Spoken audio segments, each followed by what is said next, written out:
Welcome my student, তোমরা দেখছো LRNR classes. সঙ্গে আমি রয়েছি সৌম্য কোলে, তোমাদের বাংলা শিক্ষক। আজ আমরা পড়তে চলেছি অষ্টম শ্রেণীর ভাষা চর্চা বইয়ের অন্তর্গত প্রথম অধ্যায় দল। তো দল শব্দটা শুনলেই বিভিন্ন অর্থ আমাদের মধ্যে জাগে। প্রথমত দেখো, আমাদের খেলাধুলার সময়তে আমরা দল গঠন করি, যেখানে দেখা যায় 10 জন বা 12 জন মিলে একটা হয়তো দল গঠন হচ্ছে, বা সেই দলে তারও কমও সদস্য থাকতে পারে, আবার বেশিও সদস্য থাকতে পারে। অর্থাৎ খেলাধুলার সময়তে দল গঠন করি। তারপরেতে ধরো কোনো রকমভাবে যদি কোনো পাড়াতে বা গ্রামেতে কোনো সাংস্কৃতিক অনুষ্ঠান হয় বা কোনো পূজা হয়, তখনও আমরা দল গঠন করে সেই অনুষ্ঠান বা পূজাটাকে আমরা পরিচালনা করি। তখনও দেখা যায় বেশ কিছু ছেলে মেয়ে এতে অংশগ্রহণ করে। আবার নিশ্চয়ই তোমরা রাজনৈতিক দলগুলোর কথাও জানো, যেখানে তো অনেক সদস্য রয়েছে। অর্থাৎ এই যে সমাজ জীবনে দল শব্দটা বলতে আমরা প্রথমতই বুঝি এমন একটা সংগঠন যেখানে অনেক সদস্য, অর্থাৎ অনেক মানুষ একসঙ্গে মিলেমিশে যে কোনো একটা কাজ করছে। অর্থাৎ কোনো একটা কাজকে সুষ্ঠুভাবে করার জন্য আমরা দল গঠন করি। সেই দিক থেকে দল শব্দটার একটা অর্থ হতে পারে সংগঠন, যেখানে অনেকজন সদস্য, সে তারা নারীও হতে পারে বা পুরুষও হতে পারে, পরস্পর সহযোগিতার মধ্য দিয়ে বা ঐক্যবদ্ধতার মধ্য দিয়ে কোনো একটা কাজ করতে তারা চেষ্টা করে বা সেই কাজেতে সফলতা আনতে চেষ্টা করে। দ্বিতীয়ত, দল শব্দের আরেকটা অর্থ হচ্ছে ফুলের পাপড়ি। অর্থাৎ ফুলের পাপড়িকেও দল বলে। বিশেষত পদ্ম ফুলের পাপড়িকে দল বলা হচ্ছে, কেননা পদ্ম ফুলের আরেক নাম হচ্ছে শতদল। অর্থাৎ বলা হয় নাকি পদ্ম ফুলেতে মোট 100, শত তারবশত, শত মানে হচ্ছে 100, পদ্ম ফুলে 100টা পাপড়ি থাকে বলে তার আরেক নাম দল বা শতদল। অর্থাৎ দল শব্দের অর্থ হচ্ছে ফুলের পাপড়ি। কিন্তু এই সংগঠন কিংবা ফুলের পাপড়ি এই দুটো অর্থ বাদেও আমাদের ভাষা বিজ্ঞানেতে বা ব্যাকরণেতে বা ভাষা চর্চা বইটিতে দল শব্দটার অন্য একটি গুরুত্ব রয়েছে বা অর্থ রয়েছে। ভাষা বিজ্ঞান বা ধ্বনি বিজ্ঞানেতে দল শব্দটা বলতে বোঝায় মূলত উচ্চারিত ধ্বনিখণ্ড। অর্থাৎ আমরা এই যে অবিরাম কথা বলে যাচ্ছি, এই অবিরাম কথা বলার ক্ষেত্রে আমরা যদি একটুখানি খেয়াল করি, দেখব আমরা এক টানা উচ্চারণ করতে পারি না। যদি তোমরা কোনো গদ্য পড়ো, গদ্যতে দেখবে কমা, পূর্ণচ্ছেদ, হাইফেন, সেমিকোলন ইত্যাদি রয়েছে। এগুলোকে কেন ব্যবহার করা হয়? না, এগুলোকে ব্যবহার করা হয় আমরা একটানা উচ্চারণ করতে পারি না, আর একটানা উচ্চারণ যদি কষ্ট করে করতেও পারি তার অর্থ আসবে না, তাই মাঝে মাঝে থামতে হয়। থামার জন্য এরকম ছেদ বা জ্যোতিচিহ্নগুলোকে ব্যবহার করতে হয়। কিন্তু এই পূর্ণচ্ছেদ, কমা, তারপরে হাইফেন, এইগুলো বাদেও আমাদের এক একটা শব্দের ক্ষেত্রেও কিন্তু আমরা থামি, হয়তো সেটা নিজের অচেতনেতেই থামি। অর্থাৎ কমা, ফুল স্টপ এইগুলোতে আমাদেরকে লেখকই বলে দেন কোথায় কোথায় থামতে হবে, অর্থাৎ লেখকের নির্দেশ মতন আমরা থামি। কিন্তু আমাদের দৈনন্দিন জীবনে উচ্চারণের ক্ষেত্রেই বলো বা কোনো কিছু পড়ার সময়তেই বলো, অর্থাৎ কথা বলার সময়তে আমরা নিজের অচেতনেতেও এক একটা শব্দের মধ্যে থেমে থেমে বলি, একটা শব্দকে গোটাটা উচ্চারণ করতে পারি না। যেমন সেই বিষয়গুলো দেখো, এই যে এখানে আমি লিখেছি বিবেকানন্দ। এই বিবেকানন্দ শব্দটাকে যদি দেখো, একটানা কখনোই আমরা উচ্চারণ করতে পারছি না, ভেঙে ভেঙে করছি। বিবেকানন্দ, অর্থাৎ 1 2 3 4 5, এই 5টা বিবেকানন্দ শব্দটাকে 5টা ভাগে ভাগ করে উচ্চারণ করলাম। আমরা যতই চেষ্টা করি না কেন এটাকে একসঙ্গে উচ্চারণ করব, এটা হবে না। অর্থাৎ এটা আমাদের বাকযন্ত্রের দ্বারা পুরো যান্ত্রিকভাবেই ভেঙে যায়। আমরা হাজারো চেষ্টা করলেও এই বিবেকানন্দ শব্দটাকে একসঙ্গে উচ্চারণ করতে পারবো না। ভেঙে ভেঙেই উচ্চারণ করতে হবে। অর্থাৎ বিবেকানন্দ পাঁচটা ভাগে ভাগ করলাম। আরও যদি দেখো রবীন্দ্রনাথ, এটাকেও দেখো রবীন্দ্রনাথ, 4টে ভাগে ভাগ করেছি, 4টে অংশেতে ভেঙে ভেঙে উচ্চারণ করলাম। বা বিদ্যালয়, বিদ্যালয়টাতে বিদ্যালয়, অর্থাৎ 3টেতে ভেঙেছি। এরকমভাবে একটা শব্দকে একটানা উচ্চারণ করতে পারা যায় না। আমরা একটা শব্দকে নিজের অজান্তেই বা হয়তো সচেতনভাবেই ভেঙে ভেঙে উচ্চারণ করি। এই ভেঙে ভেঙে যতটা অংশ করে উচ্চারণ করি ততটা অংশই হচ্ছে এক একটা দল। অর্থাৎ ভাষা বিজ্ঞানেতে দল বলতে উচ্চারিত ধ্বনিখণ্ড। অর্থাৎ আমরা এক ঝোঁকেতে বা এক চেষ্টাতে যতটা বা যতটুকুনি অংশ উচ্চারণ করছি ততটুকুনি হচ্ছে দল। অর্থাৎ এই বিবেকানন্দ শব্দটা গোটাটা হচ্ছে একটা শব্দ, কিন্তু এই শব্দটাকে 5টা ধাপে উচ্চারণ করছি বা 5টি ভাগে ভেঙে উচ্চারণ করছি। এই এক একটা ভাগকেই বলা হচ্ছে দল। অর্থাৎ এই একটা দল, অর্থাৎ বি একটা দল, বে একটা দল, কা একটা দল, নন একটা দল, দো একটা দল। অর্থাৎ মোট 5টা দল মিলে এই বিবেকানন্দ শব্দটা তৈরি হয়েছে। রবীন্দ্রনাথ, এখানেতেও 4টে দল মিলে এই শব্দটা তৈরি হয়েছে। আর বিদ্যালয়, 3টে দল মিলে শব্দটা তৈরি হয়েছে। অর্থাৎ এই যে ভেঙে ভেঙে ভেঙে ভেঙে উচ্চারণ করা, এই ভেঙে ভেঙে উচ্চারণ করাটা ঠিক কিসের ওপর নির্ভর করে? আমরা আবার বলছি যে একসঙ্গে চেষ্টা করলেই এই শব্দগুলোকে আমরা উচ্চারণ করতে পারবো না। অর্থাৎ এই উচ্চারণটাতে আমাদের কোনো নিজস্ব নিয়ন্ত্রণ থাকে না। বাকযন্ত্র, বাকযন্ত্র মানে হচ্ছে বাক মানে কথা, যন্ত্র মানে হচ্ছে যন্ত্র, কথা বলার যন্ত্র। কথা বলার যন্ত্র বলতে আমাদের মুখমণ্ডলের বিভিন্ন অঙ্গ প্রত্যঙ্গগুলোকেই বোঝায়। অর্থাৎ এই মুখমণ্ডলের বা বাকযন্ত্রের চেষ্টাতে এক ঝোঁকেতে যতটা বা যতটুকুনি অংশ আমরা উচ্চারণ করি সেই ততটুকুনি অংশকে এক একটা দল বলে। এইখানেতে মোট বি এইটুকুনি অংশ প্রথমে উচ্চারণ করেছি, তারপরে বে এইটুকুনি অংশ উচ্চারণ করেছি, তারপরে কা, তারপরে নন, তারপর দো। এইভাবে একটু একটু করে উচ্চারণ করতে করতে গোটা শব্দটা আমরা তৈরি করেছি। এই উচ্চারণের ভাগটাতে কেউ ইচ্ছা করলে 5টার বেশিতেও আমরা ভাঙতে পারবো না, 5টার কমেতেও ভাঙতে পারবো না। অর্থাৎ এক একটা শব্দ যে কটা দলে ভাগ হবে সেই দল ভাঙাটা সবাইকার ক্ষেত্রেই সমান প্রযোজ্য। অর্থাৎ কোনো একটা শব্দতে যদি 7খানা দল থাকে, কেউ ইচ্ছা করলেই সেটাতে 3টে দলে ভাঙতে কমিয়ে 3টে দলও করতে পারবে না, বা ইচ্ছা করলেও 7টাকে 10টা দলেতে ভাগ করতে পারবে না। অর্থাৎ প্রত্যেকটা শব্দের জন্য একটা নির্দিষ্ট সংখ্যক দল থাকে। সেই দলের কমও করা যায় না উচ্চারণ, বেশিও করা যায় না। অর্থাৎ এটা একটা যেন যান্ত্রিকভাবেই বাকযন্ত্রের সাহায্যে উচ্চারিত হয়ে যায়। বাকযন্ত্রই এখানে সর্বোচ্চ নিয়ন্ত্রক। এখানে মানুষ চেষ্টা করলেও কিচ্ছু করার নেই। বাকযন্ত্র ঠিক যতটা ভাগে ভাগ করার প্রয়োজন অনুভব করবে ঠিক ততটা ভাগে ভাগ করে নেবে। আমরা সেই বাকযন্ত্রের ঊর্ধ্বে উঠতে পারবো না কো। এবার এখানে তো না হয় 5টা, এখানেতে 4টে, এখানেতে 3টে, তাহলে 5-এর ঊর্ধ্বেও এখনও হতে পারে। 7 দলযুক্ত শব্দ, 8টা দলযুক্ত শব্দ হতেই পারে। আবার কখনো কখনো একটা শব্দ একবারেতেই উচ্চারণ করে ফেলি। যেমন ধরো একটা উদাহরণ যদি দিই, যে ঘর, ঘর ও ঘর। দেখো এই ঘর ও ঘর এই শব্দটা একসঙ্গেই আমরা উচ্চারণ করে ফেলছি। মানে বলবো এখানে গোটা শব্দটা নিজেই একটা দল। অর্থাৎ এই শব্দটাকে কিন্তু কোনো দলেতে ভাগ করা হলো না, একটা দল দিয়ে একটা শব্দ।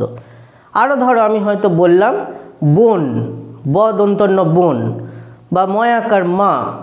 তাহলে এই শব্দগুলোকে অর্থাৎ বোন, মা, ঘর এই শব্দগুলোকে বলা হয় একদলযুক্ত শব্দ। মানে এখানে বোন, মা, ঘর এই শব্দগুলো একটা একটা দলেতেই একটা শব্দ গঠন হয়েছে। অর্থাৎ একটা শব্দ যে দল মানে এতগুলো দলে ভাঙবে তার কোনো বাধ্যবাধকতা নেই। কখনো কখনো একটা দলেই একটা শব্দ গঠন হয়ে যাচ্ছে। এই যে বোন, মা, ঘর, এগুলোকে বলা হয় একদলযুক্ত শব্দ। সুতরাং আমরা বুঝলাম যে দল বলতে তাহলে আমরা কি বুঝলাম না, সেই সংজ্ঞাটাকে দেখে নিই।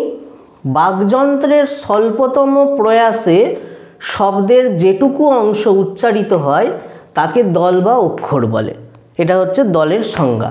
অর্থাৎ বাকযন্ত্রের স্বল্পতম প্রয়াসে মানে একটুখানি চেষ্টাতে যতটুকুনি অংশ উচ্চারণ হচ্ছে ততটুকুনি হচ্ছে এক একটা দল। এই বিবেকানন্দ শব্দটাতে 5টা অংশে ভাগ করেছি, সুতরাং এক একটা অংশ হচ্ছে এক একটা দল। আবার এখানে একটা শব্দই একটা দল। সুতরাং দল বলতে বুঝছি আমরা একটা আমাদের কথা বলার সময়তে শব্দগুলোকে একটানা উচ্চারণ করতে পারি না, সেগুলোকে ভেঙে ভেঙে উচ্চারণ করি।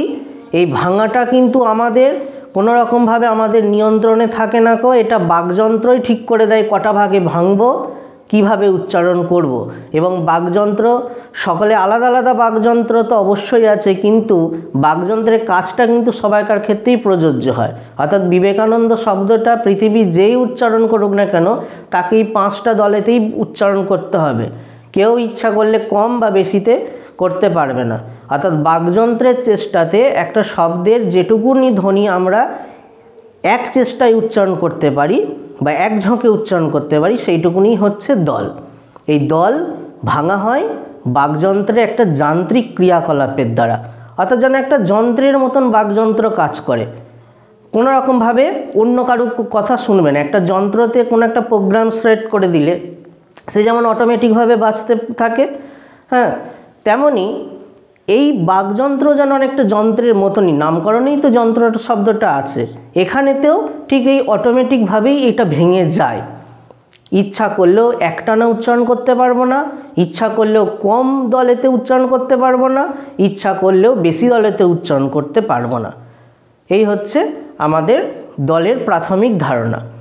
এই দল শব্দটা বা এই দলের যে বিশ্লেষণটা এটা ইংরাজির ক্ষেত্রেও আছে। ইংরাজিতে দলের নাম হচ্ছে সিলেবেল। যেমন ইংরাজিতে ধরো এখানে আমি লিখেছি বর্ধমান, এই বর্ধমান শব্দটাকেও দেখো ঠিক ওইভাবেই ভাঙছি, বর্ধমান, 3টে দলেতে ভেঙেছি। অর্থাৎ ইংরাজিতেও কিন্তু এই দল বিশ্লেষণ বা সিলেবেল অ্যানালিসিস আছে। এবার প্রশ্ন হচ্ছে এই দল গঠন করার গুরুত্ব কোথায়? কেননা একটা বিষয় যদি খেয়াল করো, দেখো দল যখন তো আমরা ভাঙছি তখন কিন্তু দলগুলোর কোনো অর্থ থাকে না। বিবেকানন্দ শব্দটার অর্থ আছে, রবীন্দ্রনাথ শব্দটার অর্থ আছে, বিদ্যালয় শব্দটার অর্থ আছে, কিংবা বোন, মা, ঘর এই শব্দগুলোর অর্থ আছে। কিন্তু এগুলোকে যখন আমরা দল বিশ্লেষণ করি সেই এক একটা দলের কিন্তু কোনো রকম অর্থ থাকে না। এই যে বি শব্দের কোনো অর্থ নেই, বে, কা, নন, দো এরকম আলাদা আলাদা করে কোনো অর্থ নেই। অথচ আমরা তো কথা বলার মধ্য দিয়ে মনের ভাব বা একটা অর্থকেই তো প্রকাশ করি। তাহলে মনের কথা বলার উদ্দেশ্য যদি হয় মনের ভাব বা অর্থকে প্রকাশ করা, তাহলে দল বিশ্লেষণের গুরুত্বটা কোথায়? আমাদের কথা বলার উদ্দেশ্য হচ্ছে মনের ভাবকে প্রকাশ করি। স্বাভাবিক, আমার জল তেষ্টা পেয়েছে, আমি হয়তো কাউকে বললাম যে আমাকে 1 গ্লাস জল দে না, অর্থাৎ এই যে মনের ভাবটাকে প্রকাশ করলাম। কিংবা হয়তো আমি অসুস্থ, আজকে আমি স্কুল যেতে পারবো না, সেটা আমার বন্ধু হয়তো আমাকে ফোন করেছে, কি রে আজকে স্কুল যাবি তো? আমি তাকে বললাম না রে, আমি অসুস্থ, আমি আজকে যেতে পারবো না। এই যে মনের ভাব প্রকাশ করছি। অর্থাৎ কথা আমরা বলি কেন? মনের ভাব প্রকাশ করার জন্য। ভাবটাই হচ্ছে অর্থ। অর্থাৎ মনের ভাব বা অর্থকে অন্যর কাছে জানানোর জন্য আমরা কথা বলি। তাহলে কথা বলার উদ্দেশ্য যদি ভাব প্রকাশ বা অর্থ প্রকাশ হয়, তাহলে সেখানে দল বিশ্লেষণের গুরুত্ব কোথায়? কেননা দলের কোনো রকমভাবে অর্থ থাকে না। একটা শব্দকে দল ভেঙে দিলে আর কোনো রকম অর্থ থাকে না। ব্যতিক্রম একটা দলযুক্ত শব্দ, এখানে যেহেতু একটা দলই একটা শব্দ গঠন করেছে তাই এদের কিন্তু অর্থ আছে। ঘর, মা, বোন এদের অর্থ আছে। কিন্তু যাই একটার পরে আমরা ভাঙব, অর্থাৎ দুটো মানে একটা শব্দকে 2টো দলে বা 3টে দলে বা 4টে দলে যত ভাঙবো, অর্থাৎ একের ঊর্ধ্বে ভাঙলেই কিন্তু সেই দলগুলার অর্থ প্রকাশ করতে পারে না গো। কেননা দল অর্থ নিয়ন্ত্রিত নয়, দল হলো বাকযন্ত্রের চেষ্টার দ্বারা নিয়ন্ত্রিত। তাই দলের কোনো অর্থ থাকে না। তা সত্ত্বেও ভাষা বিজ্ঞানেতে বা ধ্বনি বিজ্ঞানেতে দল বিশ্লেষণ করতে হয় দুটি কারণে। প্রথমত হচ্ছে কবিতার ছন্দ নির্ণয়। কবিতার ছন্দ কি? ছন্দের অনেক সংজ্ঞা আছে, যেগুলো পরবর্তীকালে তোমরা ছন্দ হয়তো যা পড়বে, দলের ছন্দের অনেক সংজ্ঞা আছে। খুব সহজভাবে আমাদের বললে হবে কবিতা লেখার ব্যাকরণকেই ছন্দ বলে। খুব সহজ সরল সাদামাটা এটা একটা সংজ্ঞা। হ্যাঁ, এটা কোনো তাত্ত্বিক সংজ্ঞা নয়, শুধুমাত্র বোঝানোর জন্য আমি সংজ্ঞাটাকে বলছি। হ্যাঁ, যে কবিতা লেখার ব্যাকরণকেই ছন্দ বলে। মূলত এক একটা কবিতা লেখা হয় 3 রকম ছন্দকে কেন্দ্র করে: দলবৃত্ত ছন্দ, কলাবৃত্ত ছন্দ এবং মিশ্রবৃত্ত ছন্দ। এই 3টে ছন্দের ওপরে ভিত্তি করেই যে কোনো কবিতা লেখা হয়। এই যে কোন কবিতাটা কোন ছন্দে লেখা হয়েছে সেইটা নির্ণয় করতে গেলে আমাদের এই দল বিশ্লেষণ কাজে লাগে। অর্থাৎ একটা কবিতা দলবৃত্ত ছন্দতে লেখা নাকি কলাবৃত্ত ছন্দতে লেখা নাকি মিশ্রবৃত্ত ছন্দতে লেখা, সেটা আমরা নির্ণয় করি। ওই কবিতার লাইনগুলোকে প্রথমে দল বিশ্লেষণ করে দিই, দিয়ে দল বিশ্লেষণ করে সেগুলোকে গণনার ওপর একটা নির্দিষ্ট গণনা রীতি আছে, সেই গণনা রীতির ওপর নির্ভর করে ছন্দ নির্ণয় করা হয়। সুতরাং একটা কবিতাটি কোন ছন্দে লেখা হয়েছে সেটা নির্ণয় করতে গেলে দল বিশ্লেষণের প্রয়োজন। দ্বিতীয় হচ্ছে উচ্চারণ সৌন্দর্য ও সরলতা। অর্থাৎ আমরা যদি এই শব্দগুলোকে একসঙ্গে উচ্চারণ করার প্রবলভাবে চেষ্টা করি, হয়তো সফলও হলাম, মানে এখানেতে 5টার পরিবর্তে আমি 3টে শব্দতে উচ্চারণ করলাম, বা 4টে শব্দের পরিবর্তে 3টে শব্দতে উচ্চারণ করলাম। অর্থাৎ হয়তো আমরা জোর করে চেষ্টা করলাম এবং হয়তো সফল হলাম। সেই চেষ্টা বা সফলতা কি হবে না, আমাদের উচ্চারণের সৌন্দর্যটাকেই নষ্ট করে দেবে। অর্থাৎ আমরা জোর করে কোনো একটা শব্দের যটা দল হওয়া উচিত তার থেকে কম দলেতে ভাঙলে বা বেশি দলেতে ভাঙলে কি হয়, সেই শব্দটার উচ্চারণের সৌন্দর্যটাই নষ্ট হয়ে যায়। তাই বলা যেতে পারে ঠিকঠাক দল বিশ্লেষণের উপর নির্ভর করে উচ্চারণ সৌন্দর্য সরলতা। অর্থাৎ আমরা যদি ঠিকঠাকভাবে দলগুলো বিশ্লেষণ করি বা উচ্চারণ করি, ঠিকঠাক বলতে মানে যতগুলো একটা শব্দের জন্য যতগুলো দল নির্ধারিত আছে বা নির্দিষ্ট আছে ঠিক ততগুলোই উচ্চারণ করব। তার কমও নয়, তার বেশিও নয়। এই ঠিকঠাকভাবে উচ্চারণ করলে উচ্চারণের সৌন্দর্য সরলতা আসে। আর ভালোভাবে কথা বলতে গেলে এই উচ্চারণের সৌন্দর্য বা সরলতাটা খুবই দরকার। কেননা আমরা যখন অন্যের সঙ্গে কথা বলছি তখন তাকে তো আমার বলা কথাটা বুঝতে হবে। আমার কথার মধ্যে যদি অস্পষ্টতা থাকে, যদি জড়তা থাকে, ঠিকঠাকভাবে উচ্চারণ করতে যদি না পারি, হয় সেই ব্যক্তি বুঝতে পারবে না, কিংবা হয়তো আমি হাসির পাত্র হব, হয়তো ঠিকঠাক উচ্চারণ করতে পারছি না। তাই কথা বলার উদ্দেশ্য যদিও অর্থ প্রকাশ, কিন্তু কথা বলার এই গঠন কৌশলটা অর্থাৎ কথা বলাটাকে যাতে স্পষ্টতা আনার জন্য দল বিশ্লেষণের প্রয়োজন আছে। সুতরাং দলের নিজস্ব কোনো অর্থ না থাকলেও সে কথা বলার সৌন্দর্যকে নিয়ন্ত্রণ করতে পারে এই দল। সুতরাং কবিতার ছন্দ নির্ণয় আর উচ্চারণের সৌন্দর্য আনা, এই দুটো কারণবশতই আমাদের ভাষাবিজ্ঞানেতে দল বিশ্লেষণ করার নির্দেশ রয়েছে। এবার আমরা আলোচনা করব এই যে দল শব্দটার নামকরণটা বলতে অনেকে দলকে বলে অক্ষর। আমাদের পাঠ্য বইয়েতেই দেখবে লেখা আছে সংজ্ঞাটাতে দল বা অক্ষর বলে। অর্থাৎ দল অনেকে বলতে চান দলের আরেক নাম হচ্ছে অক্ষর। দল আর অক্ষর অনেককে সমার্থক ভাবে। আবার অনেক সময়তে বর্ণকেও কিন্তু অক্ষর বলা হয়। যেমন আমরা যখন ছোটোবেলাতে বর্ণ পরিচয় পড়েছি তখন যুক্তাক্ষর বলে যে চ্যাপ্টারটা ছিল বা যে অধ্যায়টা ছিল সেখানে মূলত যুক্ত বর্ণগুলোকেই বোঝানো হয়েছিল। তাহলে এইখানেতেই দেখো একটা জটিলতা বা নামকরণের সমস্যা তৈরি হয় যে ছোটোবেলা থেকে আমরা বর্ণকে যদি অক্ষর হিসাবে চেনে আসি, অর্থাৎ যুক্তাক্ষর পড়া মানে আমরা পড়েছিলাম যুক্ত বর্ণ পড়া, অর্থাৎ বর্ণ পরিচয় বইয়েতে বা ছোটোবেলা থেকে আমরা জেনে এসেছি বর্ণের আরেক নাম হচ্ছে অক্ষর। আবার অনেকে দল শব্দকে অক্ষর বলতে চায়, কিন্তু বলা বাহুল্য এগুলো কেউ কারু সমার্থক শব্দ নয়।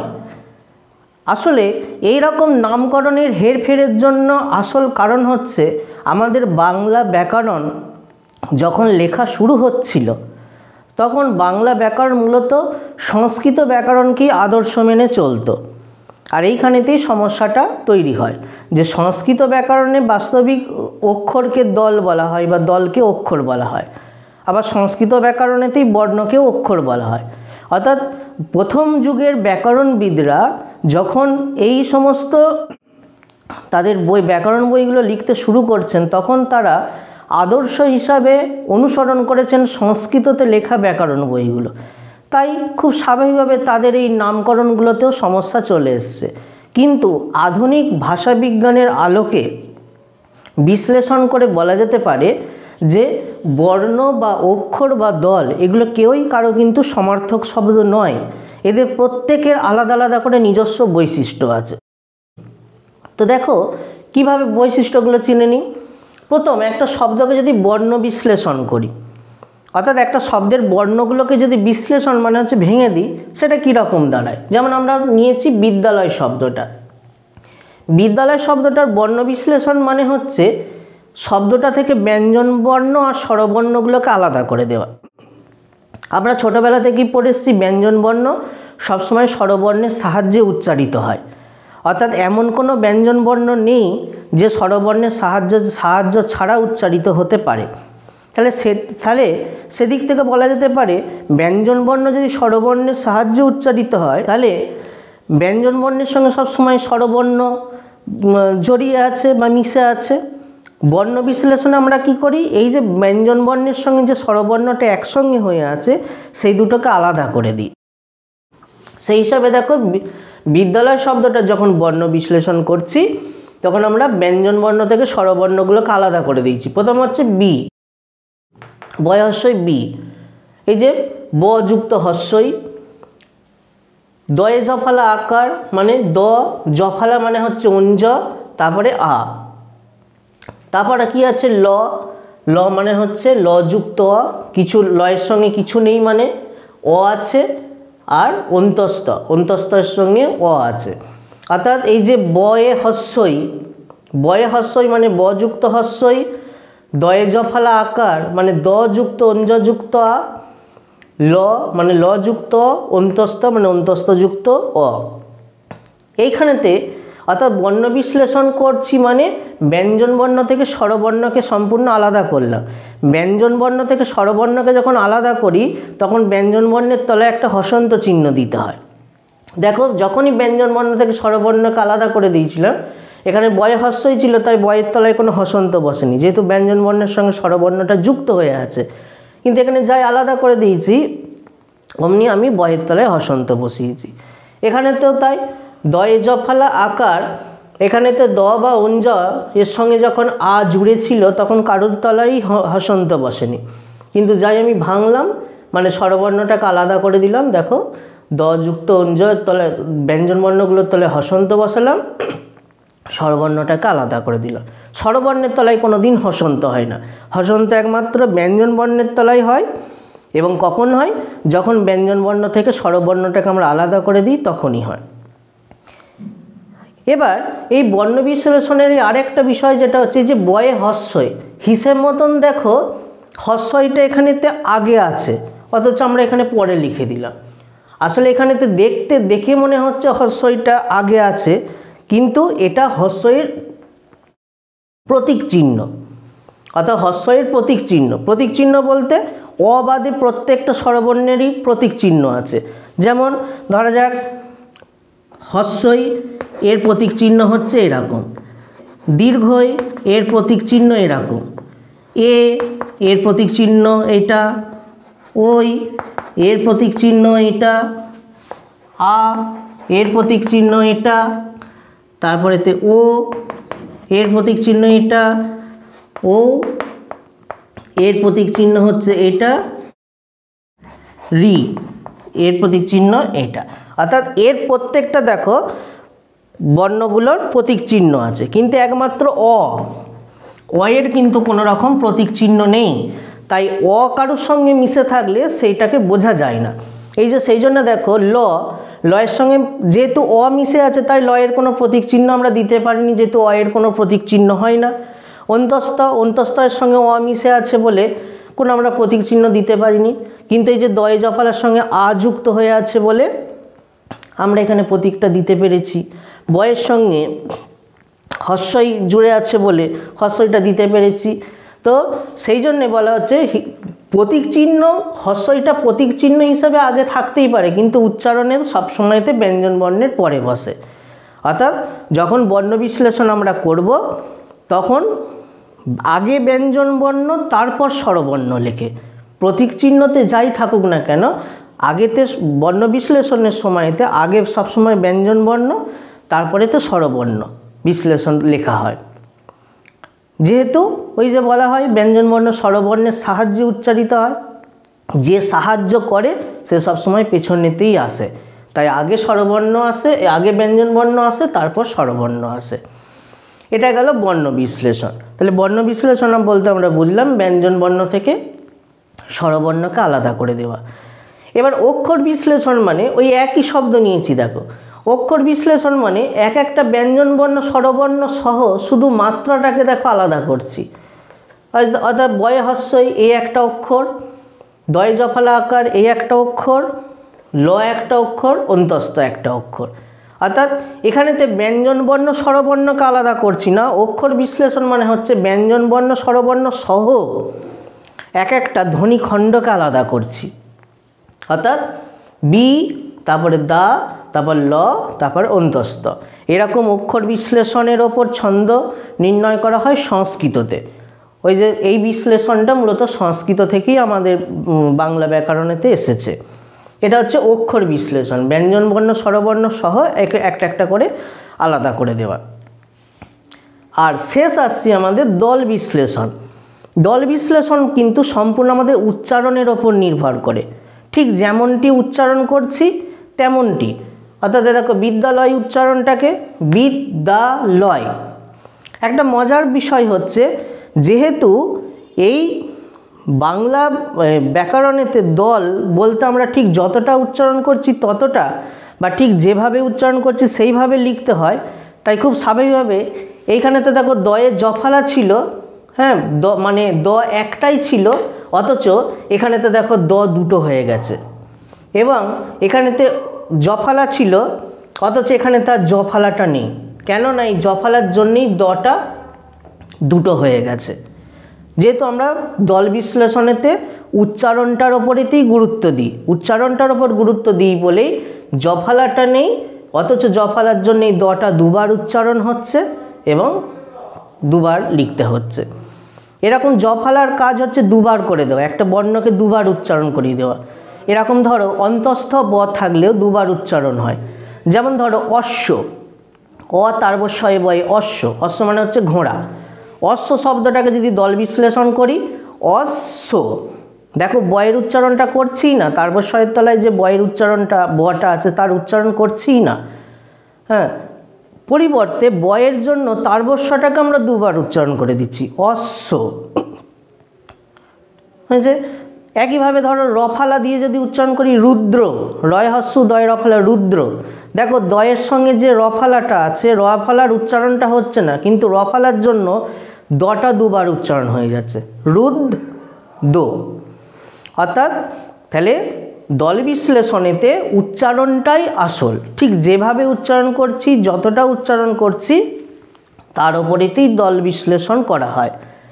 অক্ষর বিশ্লেষণ করা হয় স্বরবর্ণ এবং ব্যঞ্জন বর্ণগুলো ঠিক যেভাবে লেখা আছে সেগুলোকে এক একটা খণ্ডে খণ্ডে ভাগ করে দেওয়া।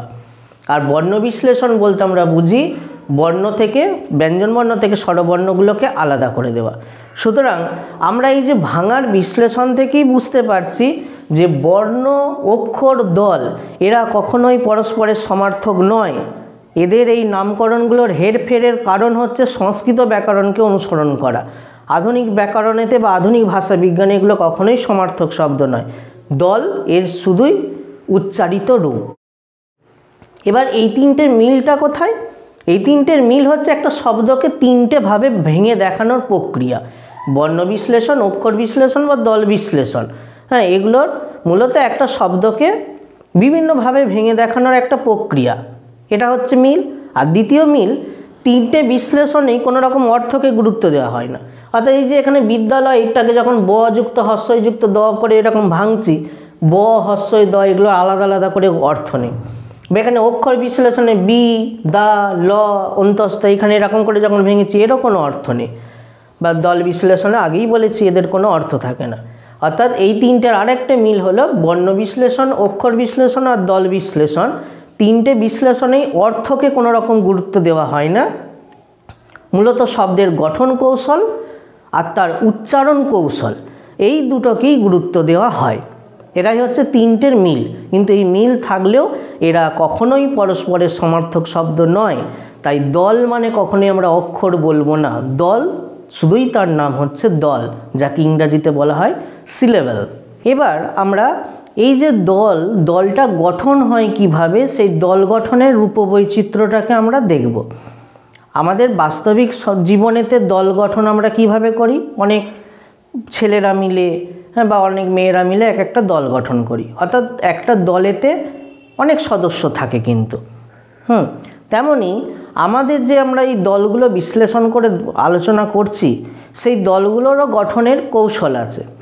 তো একটা দলের তিনটে ভাগ হয়। প্রথম হচ্ছে দলাগ্র। অগ্র মানে হচ্ছে প্রথম, অর্থাৎ দলের প্রথমে যেটা থাকে তাকে বলা হয় দলাগ্র। দলের মাঝখানে যেটা থাকে সেটা হচ্ছে দলকেন্দ্র, কেন্দ্র মানে মাঝখানেতে। আর দলান্ত, দলযুক্ত অন্ত মানে হচ্ছে শেষ, দলের শেষের অংশটাকে বলা হয় দলান্ত। দলাগ্রকে বলা হয় অনসেট, দলকেন্দ্রকে বলা হয় নিউক্লিয়াস, দলান্তকে বলা হয় কোডা, CODA, কোডা। অর্থাৎ একটা দলের এই দলাগ্র, দলকেন্দ্র, দলান্ত এই তিনটে মিলে একটা দল গঠন হয়। কিন্তু একটা দলের তিনটেই যে এই অংশ থাকবে তার কোনো বাধ্যবাধকতা নেই। যে কোনো দল গঠন হতে গেলে নিউক্লিয়াসটা অবশ্যই থাকতে হবে। অর্থাৎ একটা দলের দলকেন্দ্র বা নিউক্লিয়াসটা থাকতেই হবে। এবার সেই নিউক্লিয়াসের পরেতে, তার আগেতে দলাগ্র থাকতেও পারে, নাও থাকতে পারে।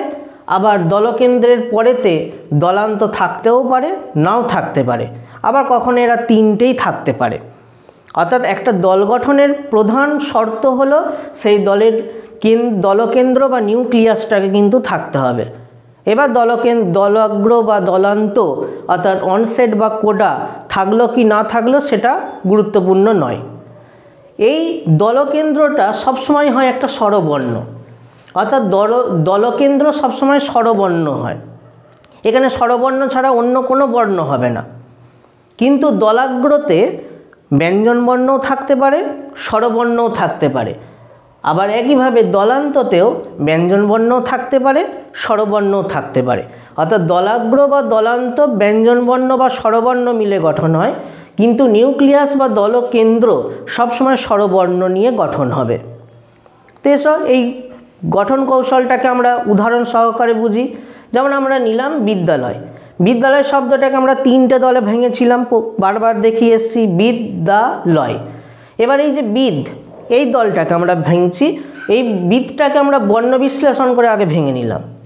অর্থাৎ দলটা কিভাবে গঠিত হয়েছে সেটা নির্ণয় করতে গেলে কিন্তু আমাদের আবার বর্ণ বিশ্লেষণের সাহায্য নিতে হয়। একটু আগেই আমরা বর্ণ বিশ্লেষণ সম্বন্ধে বলেছি যে ব্যঞ্জন বর্ণ থেকে স্বরবর্ণগুলোকে আলাদা করে দেওয়া, সেটাই হচ্ছে বর্ণ বিশ্লেষণ। সেই হিসাবে এই বর্ণ বিশ্লেষণ করে একটা দলকে আগে ভেঙে নিলাম। এই যে বিদটাকে ভাঙলে কী হবে? মানে বয়ে হসন্ত যুক্ত হস্যই যুক্ত দয়ের তলায় আগে থেকেই হসন্ত আছে, কাজে এখানে তার কোনো স্বরবর্ণ দেখো আমরা দিইনি। কারণ আমরা বলেছি একটা ব্যঞ্জনবর্ণের তলায় হসন্ত বসে তখনই যখন স্বরবর্ণটা তার থেকে কেড়ে নিয়েছি। মানে এখানেতে দয়ের তলাতে হসন্ত বসিয়ে দিয়েছি, মানে আমরা আগেই বুঝে যাবো এরপরে আর কিন্তু কোনো রকম স্বরবর্ণ নেই। তাই ভাঙাতেও দেখো বয়ে হস্যই মানে ব যুক্ত হস্যই আর দয়েতে গিয়ে শেষ করেছি, এরপর আর কোনো রকম স্বরবর্ণ দিইনি কিন্তু। এবার এই যে এইখানটাতে ব হস্যই দ এই তিনটে বর্ণ মিলে এই দলটা গঠন হয়েছে, বিদ দলটা। এবার এই যে হস্যই মাঝখানেতে দেখো আছে, এই হস্যইটাই হচ্ছে নিউক্লিয়াস বা দলকেন্দ্র। হস্যইটাই হচ্ছে এই যে তলায় এন লিখেছি, এন মানে হচ্ছে নিউক্লিয়াস বা দলকেন্দ্র। এবার এই দলকেন্দ্রের আগে রয়েছে ব, যেটাকে অনসেট মানে দলাগ্র বলছে, আর এই দলকেন্দ্রটার পরে রয়েছে দলান্ত দ, যেটাকে কোডা বলছি। অর্থাৎ নিউক্লিয়াস কিন্তু থাকতেই হবে। প্রত্যেকটা আমরা বিশ্লেষণ করে দেখব যে নিউক্লিয়াস অবশ্যই আছে। এবার কোনোটাতে অনসেট থাকতেও পারে, নাও থাকতে পারে, কোনোটাতে কোডা থাকতেও পারে, না থাকতে পারে, কিন্তু নিউক্লিয়াস প্রত্যেকটাতে থাকবেই। এমনকি একটা নিউক্লিয়াস মিলেই একটা দল হয়ে যেতে পারে। যেমন আমরা হয়তো বললাম এ আমার বোন, এই যে এ শব্দটা, এটা একটাই দল আর ওই দলটাই নিউক্লিয়াস, অর্থাৎ শুধু নিউক্লিয়াস দিয়ে একটা দল গঠন হয়ে যায়।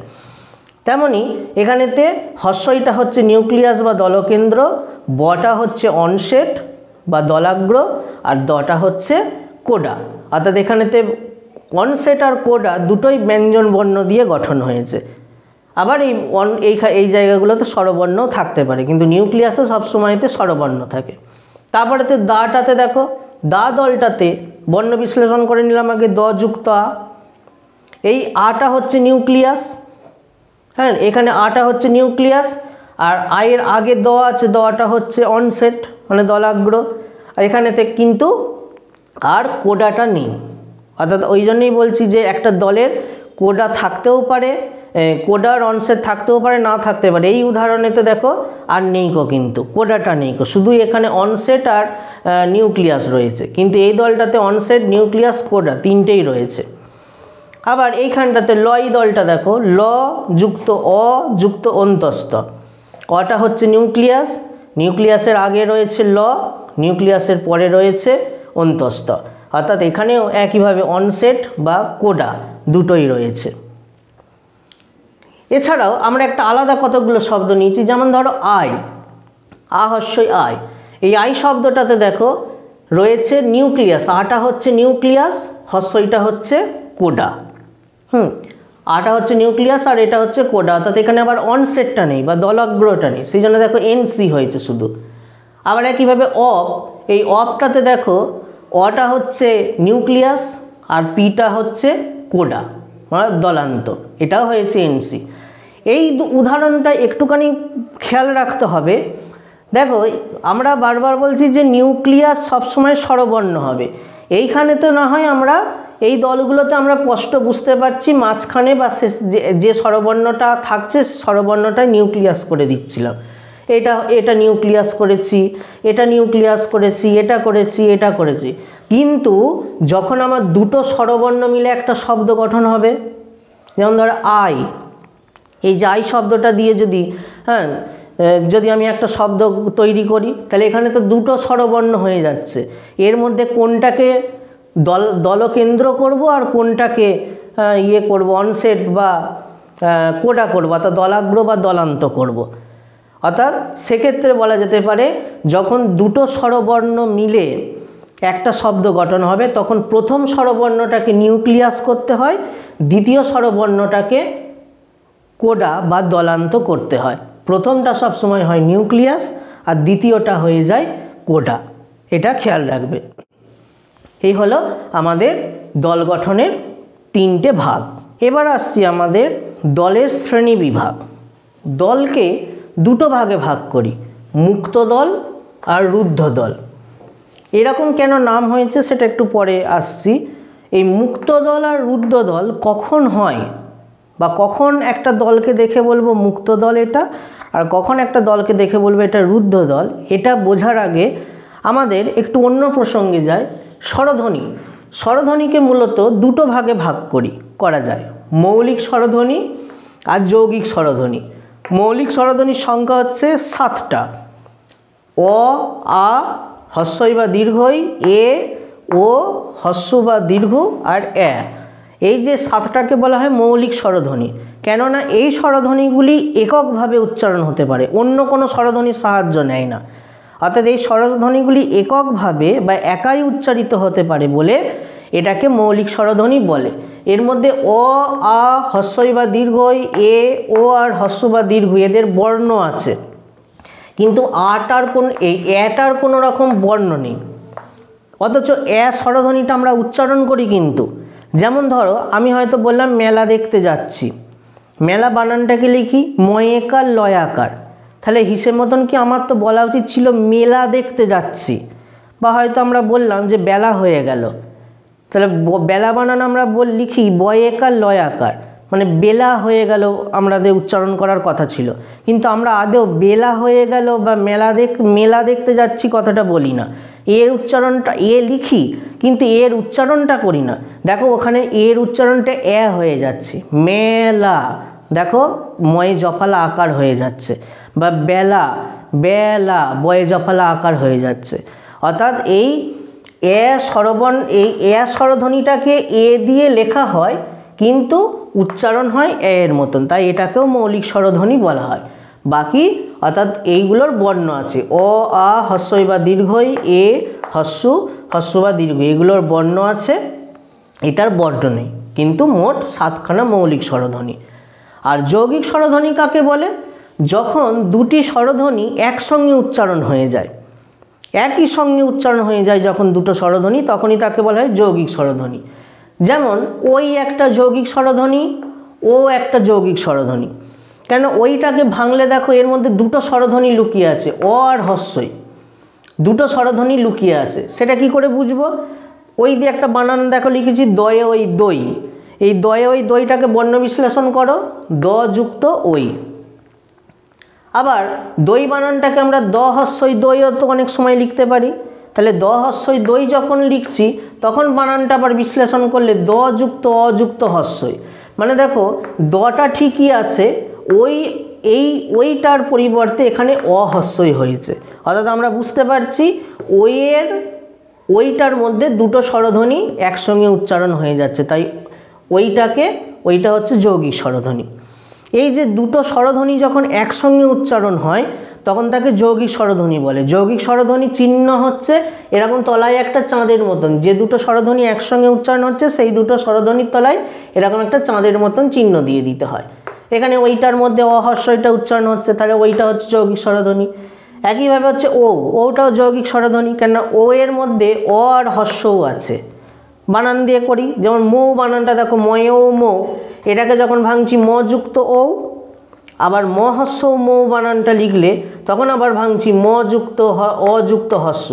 সুতরাং মটা এক আছে কিন্তু ও এর বদলে এখানে অহস্য হয়েছে, সুতরাং ও এর মধ্যে অ আর হস্যর দুটো স্বরধ্বনি আছে বলে ওটা হচ্ছে যৌগিক স্বরধ্বনি। একইভাবে এই দুটো স্বরধ্বনির চিহ্ন আছে, মানে এই দুটো যৌগিক স্বরধ্বনির চিহ্ন আছে, মানে বর্ণ আছে, কিন্তু এখনও এই দুটো যৌগিক স্বরধ্বনির বর্ণ বাদেও এখনও অনেক যৌগিক স্বরধ্বনি আছে যেগুলোর বর্ণ নেই কিন্তু উচ্চারণ করি। যেমন ধরো যাই, অঞ্জয়াকার হস্যই যাই, এই অঞ্জটাকে বাদ দাও, কি পড়ে রইল আ হস্যই আই, দেখো একসঙ্গে উচ্চারণ হয়েছে। ঢেউ, এই ঢটাকে বাদ দাও, এ হস্য এও, একসঙ্গে উচ্চারণ হচ্ছে, তাহলে আই এও এটাও হচ্ছে একটা যৌগিক স্বরধ্বনি। তাহলে আমরা মৌলিক স্বরধ্বনি বলতে বুঝলাম 7টা, যৌগিক স্বরধ্বনি একাধিক আছে, তার মধ্যে তাহলে যৌগিক স্বরধ্বনির বৈশিষ্ট্যই হচ্ছে যৌগিক স্বরধ্বনির বৈশিষ্ট্যই হচ্ছে দুটো স্বরধ্বনি একসঙ্গে যখন উচ্চারিত হবে, একসঙ্গে উচ্চারিত হলেই সেটা যৌগিক স্বরধ্বনি। এবার এই যৌগিক স্বরধ্বনির প্রথম স্বরবর্ণটাকে বলা হয় পূর্ণস্বর,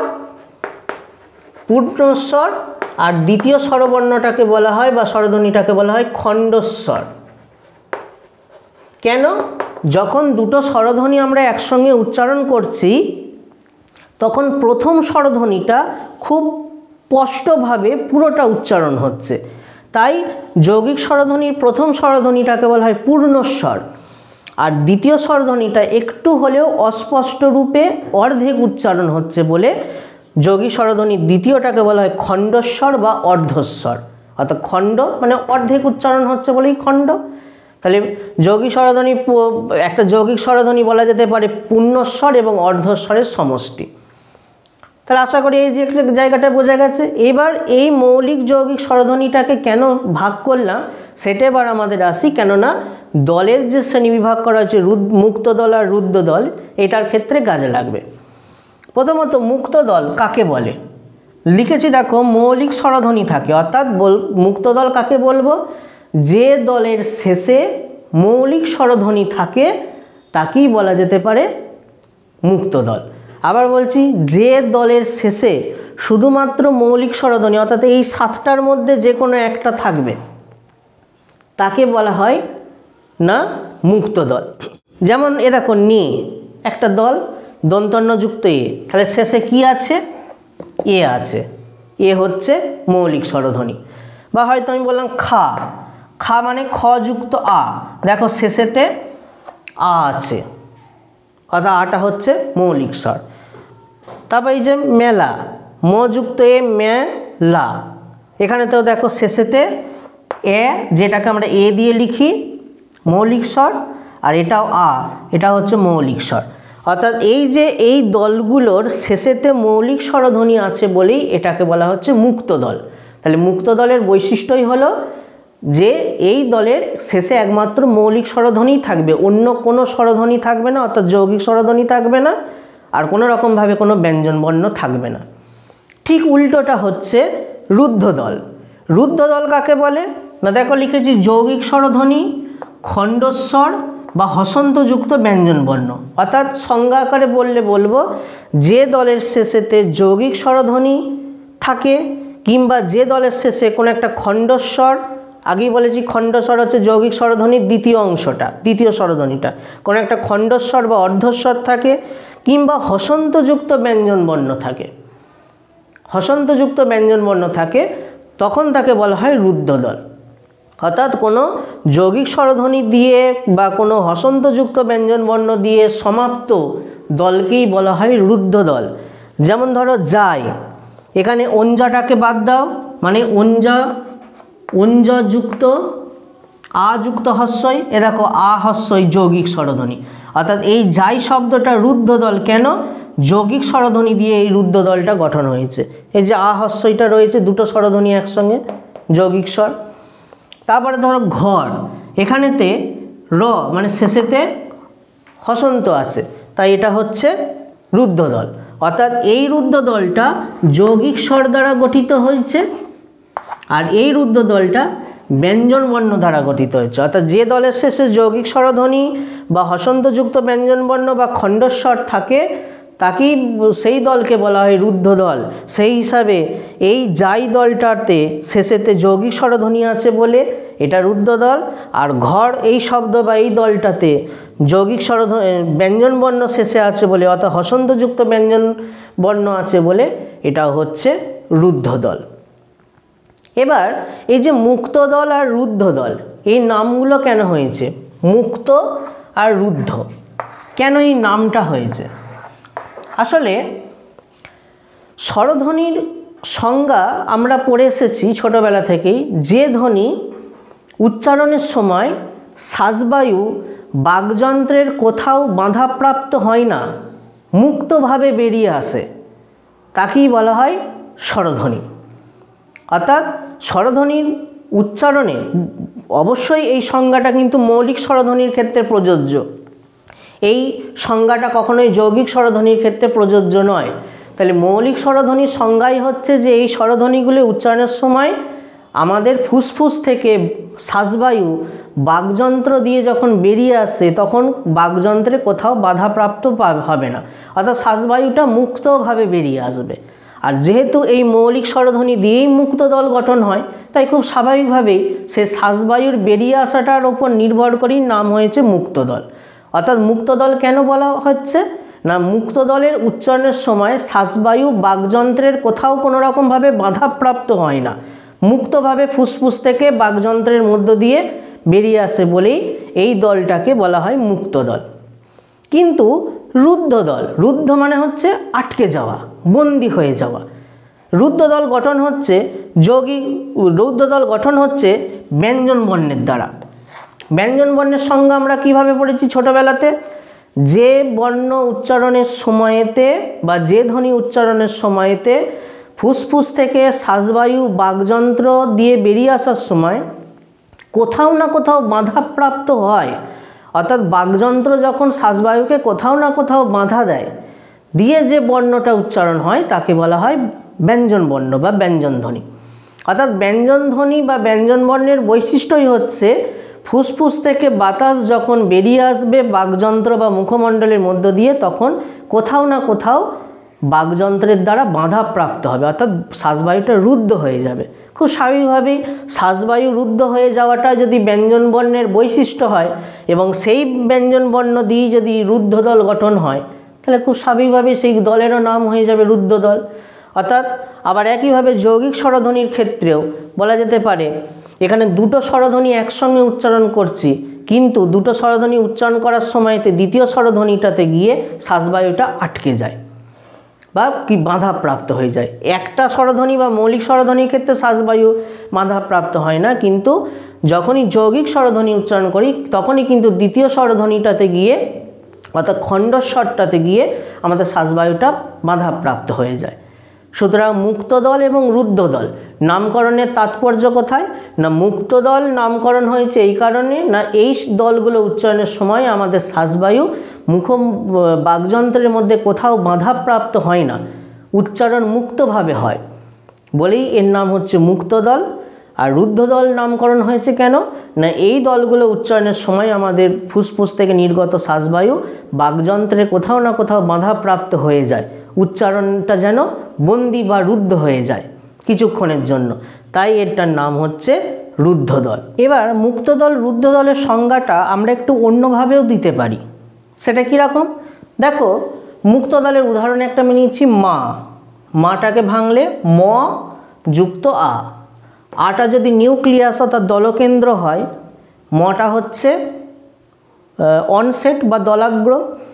একইভাবে দে, দেবটাকে ভাঙলে দ যুক্ত এ, এটা হচ্ছে নিউক্লিয়াস, কেন নিউক্লিয়াস সবসময় স্বরবর্ণ হয় বলেছি, আর দটা হচ্ছে অনসেট বা দলাগ্র।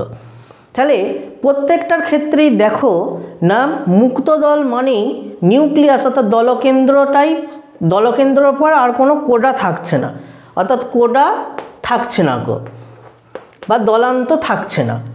অর্থাৎ মুক্তদলের সংজ্ঞাটাকে আমরা এইভাবেও বলতে পারি, যে দলের শেষে দলকেন্দ্রের পর আর কোনো রকম দলান্ত থাকবে না, অর্থাৎ নিউক্লিয়াসের পর আর কোনো রকম কোডা থাকবে না, তাকেই বলা হবে মুক্তদল। কিন্তু রুদ্ধদলের ক্ষেত্রে দেখো ঘর, ঘরটাকে যদি ভাঙি ঘ যুক্ত অ যুক্ত র, অটা হচ্ছে নিউক্লিয়াস, অ এর আগে এটা হচ্ছে অনসেট অর্থাৎ দলাগ্র, এটা দলকেন্দ্র, আর রটা হচ্ছে কোডা মানে দলান্ত। ঠিক একইভাবে যাই, অঞ্জ যুক্ত আ যুক্ত হস্যই, অঞ্জটা হচ্ছে দলাগ্র অনসেট, আটা দুটো স্বরবর্ণ থাকলে বলেছি প্রথমটা নিউক্লিয়াস করব, তাহলে আটা হচ্ছে দলকেন্দ্র, হস্যইটা হচ্ছে কোডা। অর্থাৎ রুদ্ধদলের ক্ষেত্রে দেখো কোডাটা থাকছে। তাহলে রুদ্ধদলের সংজ্ঞা কিভাবে করতে পারি? না যে দলের শেষেতে দলান্ত বা কোডা থাকবে তাকে বলা হয় রুদ্ধদল। অর্থাৎ সংজ্ঞাটাকে আমরা এভাবেও লিখতে পারি, রুদ্ধদল বা মুক্তদলের সংজ্ঞা।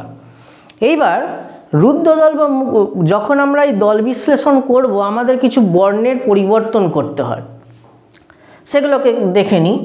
যেমন কোনো রকমভাবে অনুস্বার থাকলে সেটাকে উয়ায়ে হসন্ত করতে হয়, মানে কোনো বানান যদি উনসং দিয়ে থাকে সেখানেতে যখন দলটাকে ভাঙতে যাব তখন উয়ায়ে হসন্ত করতে হয়। কেন? এ দেখো রং, রং বানান র উনসং রং, এটাকে দল রূপে ভাঙতে গেলে উনসংটার পরিবর্তে উয়া করে দিয়েছি আমি। কেন না? আরেকটা উদাহরণ দিই, খন্দয়ত্ত, খন্দয়ত্তটাকে আমরা তয় হসন্ত করেছি। যেমন দেখো অকস্মাৎ বানানটাকে যখন আমরা দল ভাঙতে যাব তখন খন্দয়ত্তটাকে তয় হসন্ত করেছি। কেন? এই উনসং বা খন্দয়ত্ত এটাকে কেন উয়ায় হসন্ত বা তয় হসন্ত করতে হলো? আসলে এই হসন্তটাই হচ্ছে মূল গণ্ডগোলের ব্যাপার। উনসং বা খন্দয়ত্ত বা চন্দ্রবিন্দু চাঁদ বা বিসর্গ, এই চারটে বর্ণকে এদেরকে বর্ণমালায় বলা হয় আশ্রয়স্থানভাগী বর্ণ, অর্থাৎ এরা নিজস্বভাবে বসতে পারে না, এরা সবসময় কোনো না কোনো স্বরবর্ণের সঙ্গে বসে উচ্চারিত হয়।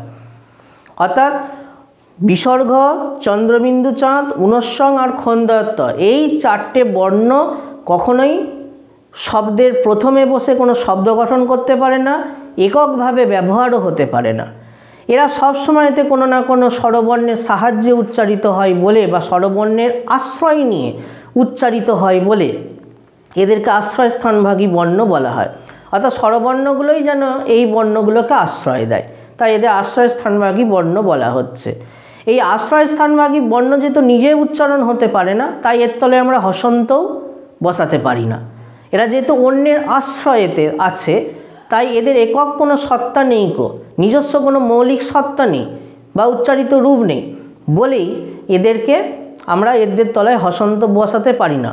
অথচ রুদ্ধদল গঠন করতে গেলে যদি কোনো রুদ্ধদলের শেষে ব্যঞ্জনবর্ণ থাকে, সেই রুদ্ধদল গঠন করতে গেলে ব্যঞ্জনবর্ণের তলায় হসন্ত দিতেই হবে। কিন্তু যদি এমন হয় যে আমি রুদ্ধদল ভেঙেছি অথচ রুদ্ধদলের শেষ যে ব্যঞ্জনবর্ণ তার তলায় হসন্ত দিলাম না, সেটা কিন্তু ভুল। অর্থাৎ তোমরা পরীক্ষার সময় যখন দল বিশ্লেষণ করবে তখন অবশ্যই যেন শেষে যদি রুদ্ধদলযুক্ত ব্যঞ্জনবর্ণযুক্ত রুদ্ধদল হয় তখন অবশ্যই ব্যঞ্জনবর্ণের তলায় হসন্ত দেবে। আর এই হসন্ত দিতে গেলে ঊনস্বং বা খন্দায়ের তলায় হসন্ত দেওয়া যায় না আশ্রয়স্থানভাগী বর্ণের কারণে, তাই এদেরকে একটু পাল্টে নিতে হয়।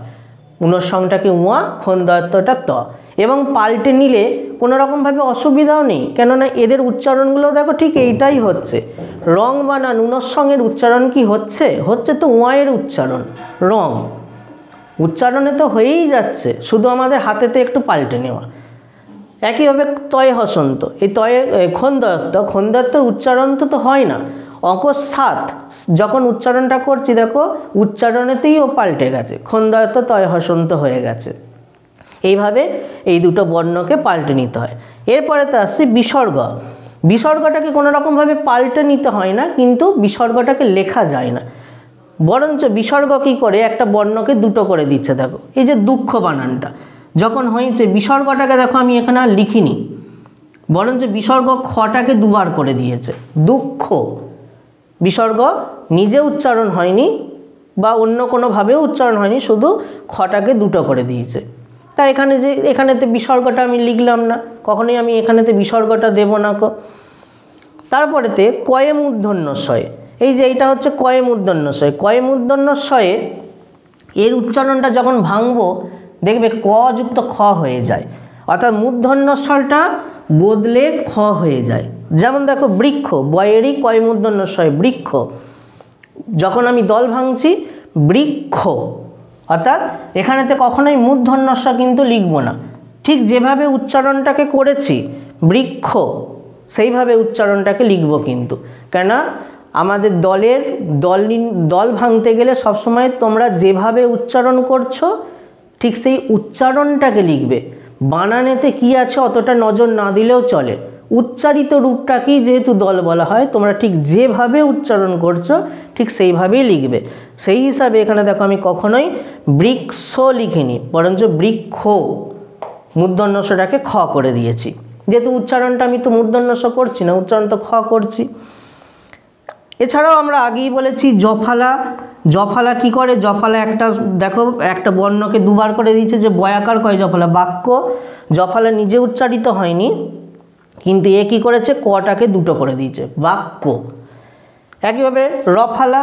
রফালার আর একটু এগিয়ে যায়, রফালা শুধু যার সঙ্গে যুক্ত আছে তাকেই দুবার করে না, সে নিজেও বসে আবার দুবারও করে।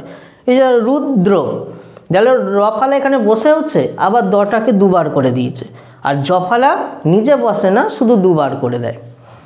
আর একইভাবে অশ্ব, এই যে অন্তস্থ ব, অন্তস্থ ব কাকে বলে? ব দু প্রকার, বর্গীয় ব আর অন্তস্থ ব।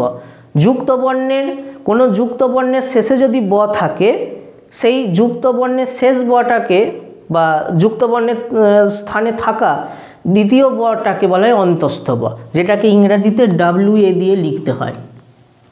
এই যে তারবস্বয় ব একটা যুক্ত বর্ণ, এই বটা কে বলা হয় অন্তস্তব। এই অন্তস্তবটাও কিন্তু এখানে লেখা যায় না, অন্তস্তব যার সঙ্গে যুক্ত হয়ে আছে তাকে দুবার করে দেয়।